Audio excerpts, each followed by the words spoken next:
तुमचं नाव सांगता का? गोकुळनाव भुजंग गोपाळा होता राजा फार्मसिस्ट. आपल्याकडं 10 वर्षापूर्वी तुम्ही मावशीला आणलं होतं, तर त्यावेळेस त्यांना कमरेचा त्रास, मणक्याचा त्रास होता आणि त्यांना म्हणजे एकदम झोपून होते त्या. हो, झोपून म्हणजे असं होत नव्हतं बघा. चांगलंच होतं. तर त्यावेळेस त्यांना काय त्रास होता?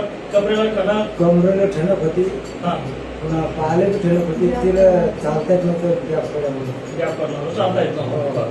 त्यावेळेस आपण एका हॉस्पिटलमध्ये ऍडमिट केलं होतं मावशीला ना, 3-4 दिवस. 3-4 दिवस ऍडमिट केलं होतं ना. त्याच्यानंतर मग इथं माहीत पडत मग इथं वापस घेऊन आला.